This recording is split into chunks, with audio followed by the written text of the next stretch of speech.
Before we get started, a lot of news. WWE released over 15 wrestlers this week alone. I think 10 more from what they're saying is going to come by as well.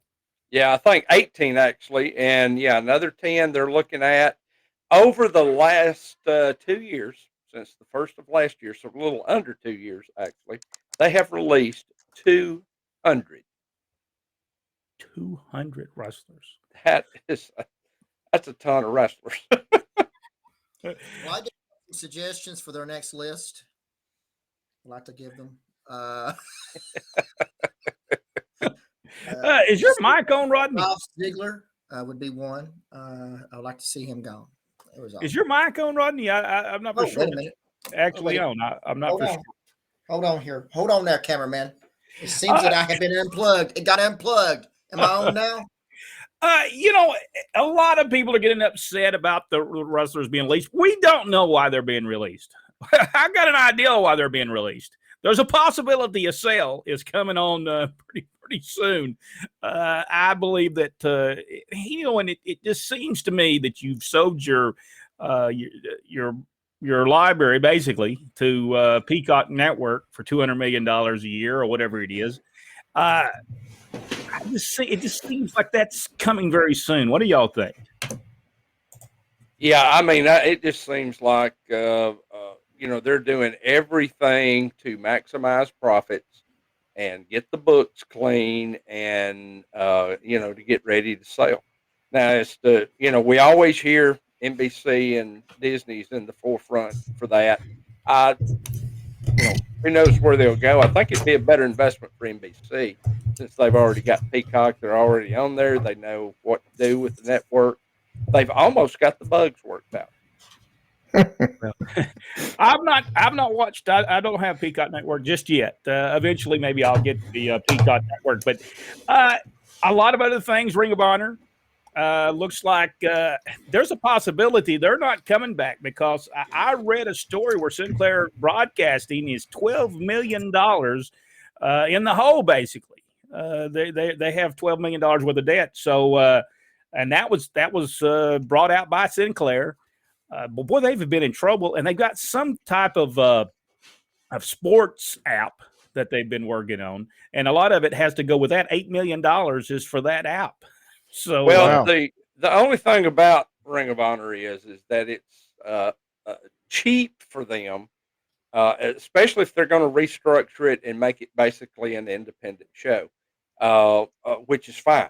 It's going to showcase a lot of up and coming wrestlers out there. I think that's a good idea.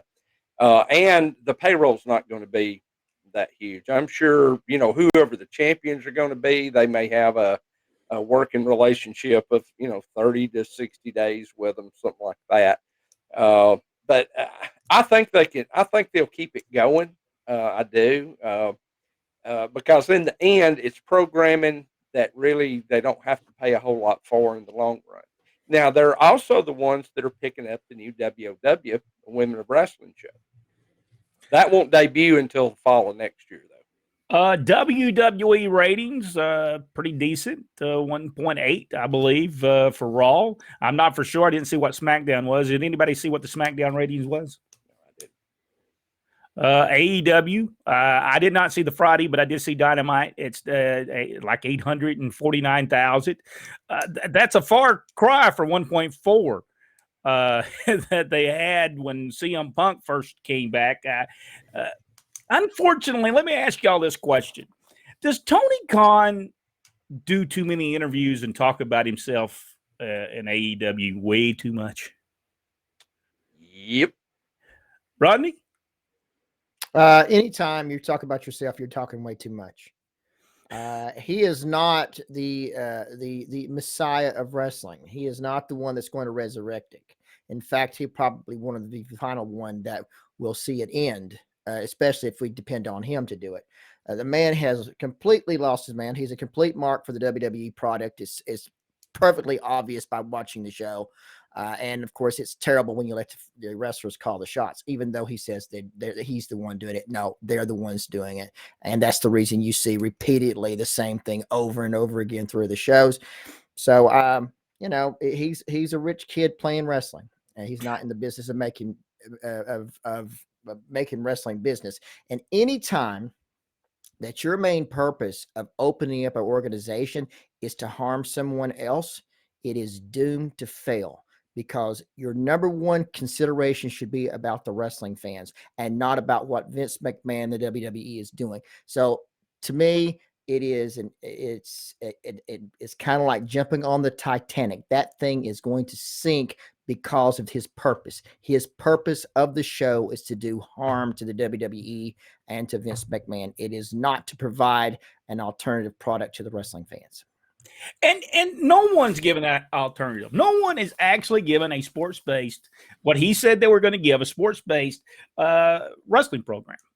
And there needs to be one. There's no doubt about it. Ring of Honor wasn't doing it as well. I mean, when a guy jumps over the top rope by himself, that shows that's not that's not a sports-based product. I don't know why they don't understand a sports-based product is going to be what the fans want to see. Because when they do something, that they always want to make it look real. Everything, it's a shoot. This thing with what's her name now? So Charlotte Flair and Becky Lynch. Look at this shoot they're having. But everything they try to make real, but then they produce their show like it's a joke. So I don't get the. I will give them kudos for the interview segment they did. I believe it was Friday night with CM Punk and Eddie Kingston. I thought that was one of the best confrontational type deals that I have ever seen. Well, not ever seen, but this year. In a long time anyway. I mean, there was so much realism put in there, so much animosity that they were taking some pretty low cuts at each other, personal, that, if you're mad at somebody, you're going to say that kind of stuff, and when it finally, they had enough and they started going at it, they did a really great pull apart. I don't care anything else about that. And their pay-per-view is this Saturday. What is that? Full Gear.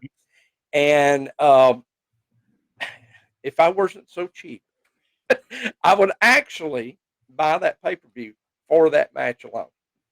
It seems like the CM Punk, the things that he does make a whole lot more sense than anything else that anybody else is doing. So I do believe CM Punk's taking care of his stuff. And I never thought I would say this, but I actually agree with something Vince Russo said.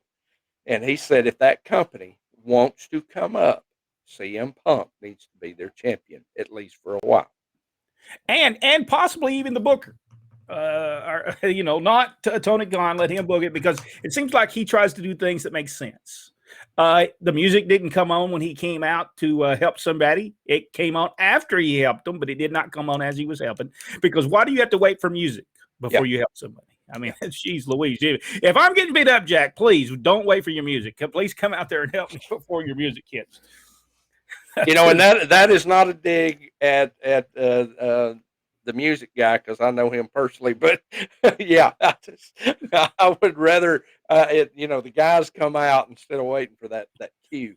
Yeah, you're getting beat up. Well, we don't have your music cued yet, so just let them get beat up a little bit more. That actually happened one time. We forgot. Actually, Larry Brock forgot to tell all the guys on one side of the dressing room, hey, listen, Tom Pritchard is going to handcuff Danny Davis, and there's going to be a bunch of people in there. He's going to handcuff them to the ropes, and they're going to beat them and beat them and beat them, and then you're going to come out and make the save. Well, Larry Brock forgot to tell them. And I mean, they beat poor old Danny for, 10 minutes. And finally, he ran back there and said, I forgot to tell people. And Carl Fergie was sitting back there with some popcorn. And he was sitting there eating while that Danny just getting beat up. And I come running back through there and I say, hey, Carl, you might want to go out there and help him. Oh, I'm sorry. It's always fun to watch Danny get beat up. That was the thing. I had that popcorn to sit there and watch Danny get beat up. This was 1 week. Carl Fergie came in for 1 week. He didn't really wrestle for just that 1 week. And but I'll never forget that.